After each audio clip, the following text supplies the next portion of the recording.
What's going on, guys? I just wanted to start this video off by giving Saint Riot a huge thank you for not only shouting out my channel on multiple occasions, but also for creating the kind of content that got me and a lot of other people back into Dark Souls 3 after, we've got burnt out on it multiple times. So thank you so much for your content, and also thank you for, plugging my channel in whenever you can. See fit. I really do appreciate it, and I'm sure that some of these people that just now are finding my channel and my content appreciate that as well, buddy. So thank you so much. I really do appreciate it. A lot of you guys are new, coming from Saint, so a little bit of a backstory on me. I've been uploading for, I would say, probably 2 years, like right around when Dark Souls 2 went to PS4, and obviously you got the recording capabilities on the PS4, and I never had a capture card before that. But I did start playing the games at Dark Souls 1. Now, temporary pause. Now, what we saw just happened there. I attacked him and he parried, right? But he got a partial and he still didn't get the parry. So watch here. Partial, run BS. It works like almost every time. And the reason why I think that is because normally you cannot backstab somebody while they're in hit stun. It will not work. You will just do an attack, right? You have to wait till they come out of hit stun, and when they come out of hit stun, they can roll, which is what most people are going to do. But when you attack somebody into their shield, they don't go into true hit stun, they go into shielded hit stun, which is different. You can backstab somebody at a shielded hit stun, okay? So when you see somebody going for parries, you should always be trying to run backstab to parry attempts. But at the same time, if you manage to accidentally hit the shield while they're parrying and they don't get the parry, then you can obviously do the run BS as fast as possible and backstab them in their ending lag. So right here, we know that the R2 from the spear one-handed has a lot of hit stun. Booyah! Hit him with the run BS. Run BS, the Karthus Curve Sword. Get wrecked. So we obviously know this guy is going to be hitting a lot of R1s because of the weapon that he's using. So we're going to go ahead and swap to the Claymore, see if we can repeat the same thing again and get him to R1 out of hit stun.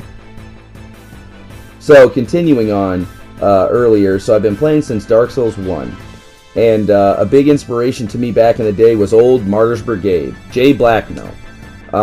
And I don't know what it was about him at the time, but I think it was that he wasn't like, I'm the best kind of player. He was kind of like an average player that was trying to get better.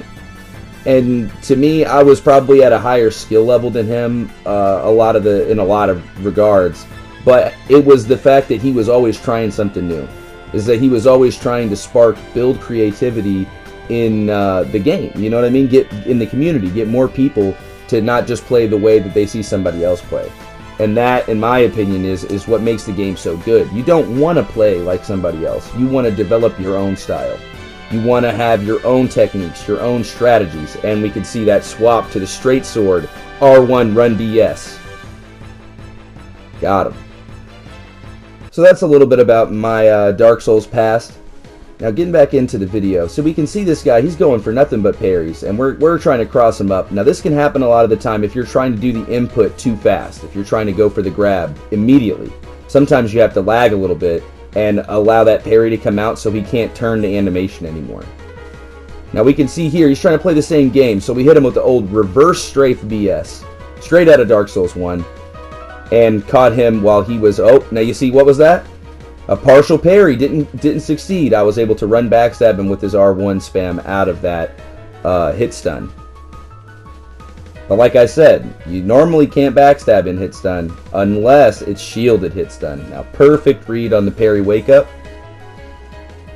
And backstab his roll into R1.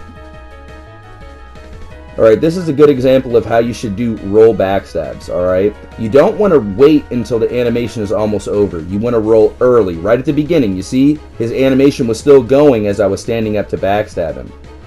So we saw he tried to parry, he got the partial, and we did a run BS. This is a pretty interesting clip because it looks kind of lucky, but really there was a lot of skill involved here. So let's look at it in slow motion. The host jumps, so we can't parry him. We also clip the Phantom with the R1, Now look, they swung at different times, but now we've reset them so they both swing at the same time. And we get that nice, sexy double parry and put the host the fuck down. Now, when you saw the partial parry run backstab, that's pretty much a free backstab if you manage to make that partial parry happen. But that's not to be confused with what you see here. R1 run backstab. It completely relies on the opponent to hit the R1, as we could see right there. It locked him in place and allowed us to get the BS. So there's a clear distinction between this shielded hit stun run BS, which is almost free. You could also call it partial parry hit stun. And then true hit stun run BS, which requires the R1 from our opponent to be able to get the backstab. Thank you for watching, guys. Thank you, Saint Riot, and I hope to see you guys on the next video. Take it easy.